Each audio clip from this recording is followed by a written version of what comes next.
Hi everyone, welcome back to my channel. My name's Tamlyn and this is Sewn on the Tyne, and welcome back to my Friday sews video.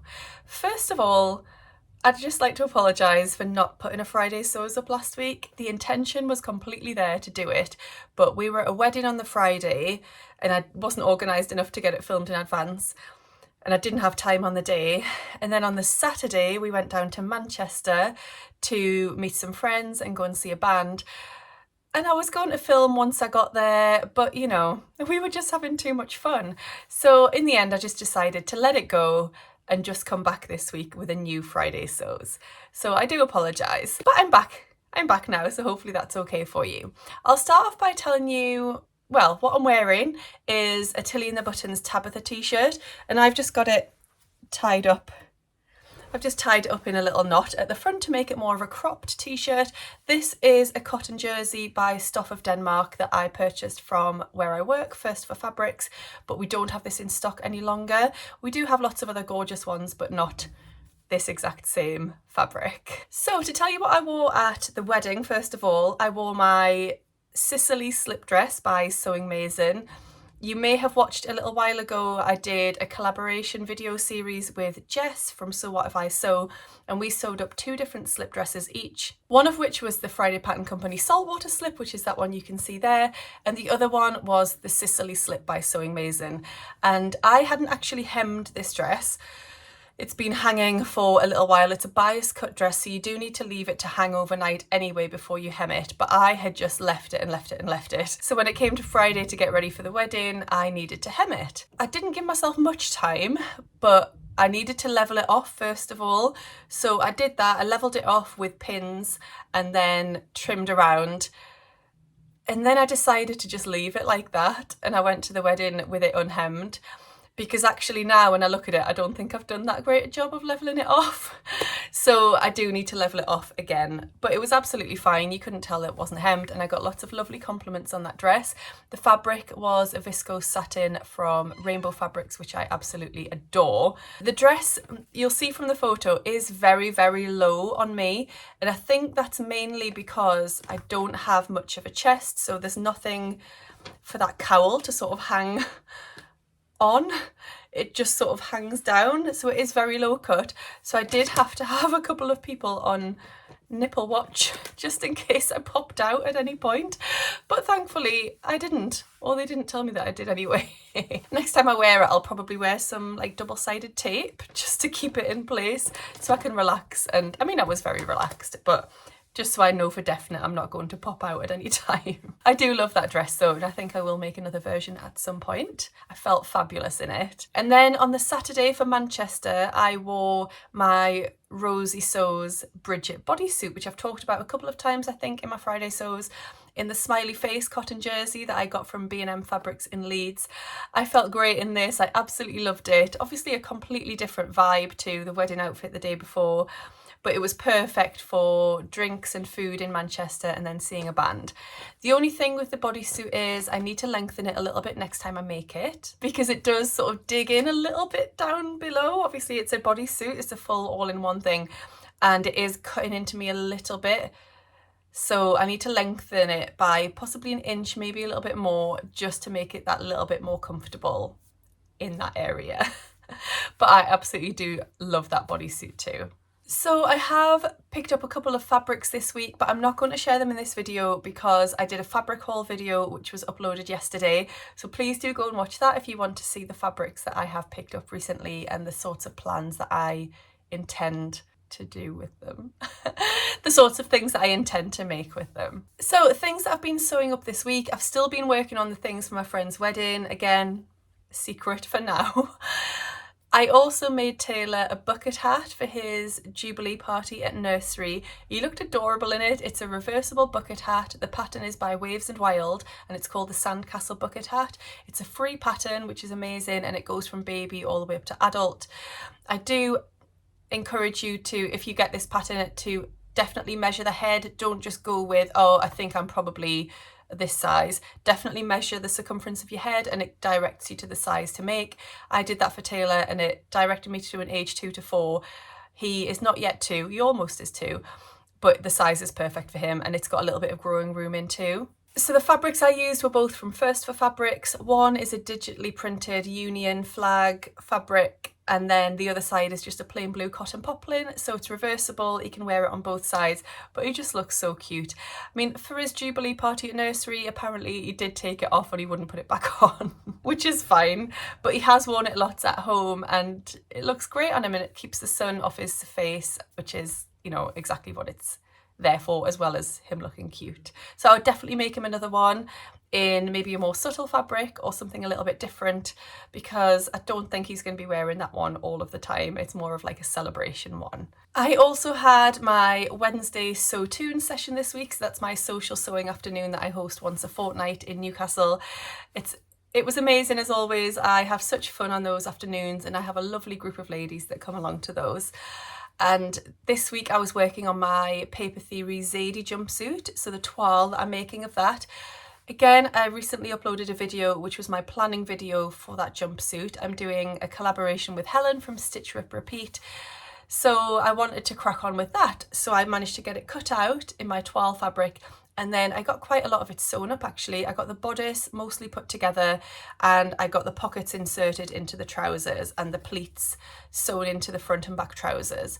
So next up, I don't know what the next stage is, possibly sewing up the trousers, actually attaching the pieces into trouser legs, I guess. And then I've got the fun of making and sewing all of that bias bind in to finish it. But I'm hoping I might get a bit of that done this week on an evening. In terms of my plans for the week ahead, I do have quite a busy week with work, but I do hope to get some sewing done on a night time. I would like to finish off my Zadie jumpsuit. I would also like to sew up a jumper for a little boy's birthday. So it's his second birthday this weekend and I'm sewing him up a little jumper in some gorgeous lion print fabric, and I want to get that sewn up because I'll have to post it off. We were supposed to be going down to his birthday party, but we can't go now, and yeah, I'm just gonna have to post it, which is fine. So yes, I'd like to get that finished off as well, and then probably work on one of my many other multiple projects that I have going on at one time. I am getting better and I am managing to reduce my amount of projects down because I need to. So I am trying to chip away at them and not start anything new as such anytime soon, but we'll see. This week I've also been trying to have a good de-stash of my fabrics, and I've been going through my patterns as well. I've got boxes and boxes of printed out PDF patterns and printed patterns that I've cut out and used, or that I've printed out and never used. So I just went through them all and just thought, am I ever going to make this? Is it my style? You know, did I make it and I didn't like it? And I just had a really thorough sort out and a clear out, and a lot of that's just gone into the recycling because I needed the space and I needed the head space as well. Because I don't know about you, but too much clutter and stuff going on just is not good for my headspace. So yeah, I've been trying to do that and I am already feeling a little bit better about things in this room, which is good. I'm managing to get on top of things slowly but surely. So I just wanted to mention a couple more things that I'm really excited about. The first one is yesterday I was delighted on YouTube to see the return of the very lovely Laura, who is the Specky Seamstress. Laura has been away from YouTube for over a year for various reasons, and she does go into these reasons in her video that she uploaded yesterday, but I was just so pleased to see her back, to see that she managed to feel up to filming a video and to see her face on my screen again. It was really lovely. If you don't follow Laura already, she's wonderful and I would highly recommend it. I'll link to her Instagram and YouTube down below, and also to her business. She has a bias binding business and she makes really fun bias tape to add to your makes. And she did close her business for a little while and she has relaunched it again, which I'm again delighted with. So please do go over and have a little watch of Laura's new video, and if you haven't watched her before, go back and watch her previous content. She's really lovely. And when I was watching her yesterday, I put a video on and Taylor was with me and I said, "Mummy's friend, Laura," and he then for the next 10 minutes just started repeating that. "Mama's friend, Laura, Mama's friend, Laura." And then obviously I tried to get it on video to send to Laura and he wouldn't do it again. Typical. But yes, do go and follow Laura if you don't already. And then the last thing to talk to you about is something I'm really excited about, and it might sound a little bit random to some of you, but recently I've been feeling a bit like I want to brush up on my sewing skills and gain a more in-depth knowledge into sewing. So I've been garment making and dressmaking for 3 years now, I think, maybe just over. I've been to a couple of workshops, but mainly I've just learned from actually doing it, from sewing. So from using sewing patterns and just reading sewing patterns and just following them. So I've just been feeling recently like I would like to have a bit more, just know a bit more and just see where the gaps in my knowledge are and what more I can gain. And I have got a lot of people asking me about workshops in Newcastle and teaching beginners workshops, and I really do want to do that, and I do plan on doing that soon, hopefully in September. But I feel like my skills need to be improved upon a little bit before I feel comfortable then teaching others. So I started to have a little look around at what I could do. So I looked at, you know, some courses, some diplomas, some, you know, online courses and things like that, or in-person courses, and some of them just were not financially viable at all. I looked at one that was nearly £4,000, and yes, it would be lovely to do that, but I just do not have that sort of money. And then I remembered that the wonderful and amazing Mimi G runs a sewing academy. It's an online sewing academy called the Sew It Academy, and I've heard about this for ages, and it's just not something that I've ever done. So I thought I'll have a little look at that. I know there's also the Sew Over It Stitch School, but I've never really been that interested in Sew Over It patterns. They just don't appeal to me for some reason. I don't know why, I think they're just not my style. But Mimi G, I absolutely adore. I love her style. I love her as a person, her personality. I love watching her videos. I've just always looked up to her. So I say always, you know, when people say that, I've always looked up to her. Since I've been aware of who she is, I've looked up to her and admired her. So I had a little look at the Sew It Academy, and I saw that you could do a little trial, a free trial. So I did that, and the free trial is basically course 1, the very first part of the course. And I just really like the style of it. It starts off at a very basic beginner level, and that's the point of the academy, is for beginners, from absolutely having no idea, having never touched a sewing machine or anything. It starts you off right at the basics. So obviously me watching that, I haven't learned anything new from that bit, but it was actually good for me to get an idea of what an absolute beginner would need, so that I'm ready to then teach beginners workshops when I do start those. So I really loved the introduction and the first part of the course, so much so that then you have the option to take advantage of a discount code and sign up at a slightly reduced price.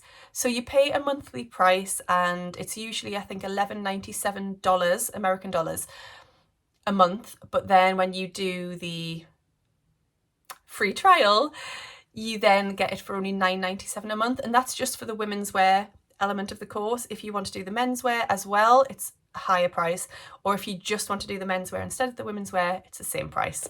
So I'm just going for the women's wear option at the moment. So I signed up. It works out at less than £8, like UK money, which £8 a month, which is manageable for me at the moment.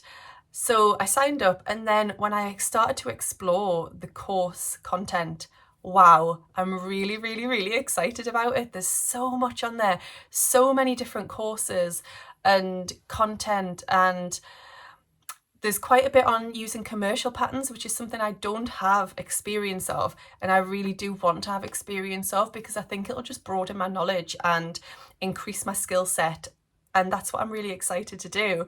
So yeah, I'm really, really loving it. So yeah, I'm just really excited, you can probably tell.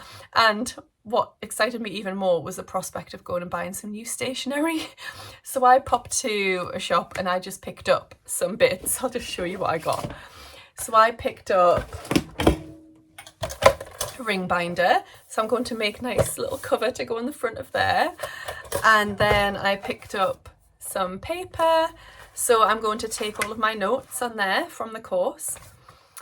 And then I also got some dividers and some plastic wallets. because for all of the different elements of the course there's printouts that you can print out. So little like course sheets and things like that. So I'm going to have it as like a proper organised little folder, and I'm really excited. You might think I'm a bit strange, but you know, I would love to know if any of you have got experience of the Sew It Academy. Please do tell me, and tell me your thoughts on it, how you found it, and if you've got any advice for me on working through it and, you know, how to manage it and things like that. But yeah, I'm really looking forward to doing it. I love to learn new things as well, and yeah, it's going to be great, I think. So anyway, I'm going to leave it there. I'm going to go downstairs and hang out with my boy for a little while, and then I'm going to take him up to see my mum and dad at their caravan. So that's going to be a really lovely day that we're going to have. So thank you so much for watching today. I've really enjoyed chatting to you again. I hope you've enjoyed this video. And if you don't already subscribe to my channel, please do hit that subscribe button. I'm getting ever closer to 10,000 subscribers, which is really lovely. It's like a nice round amount. So I'd love to get there very soon. If you can help me, please do. Thank you so much for watching. I hope you're all really well, and I'll see you again soon in my next video. Happy sewing. Bye. Because it does...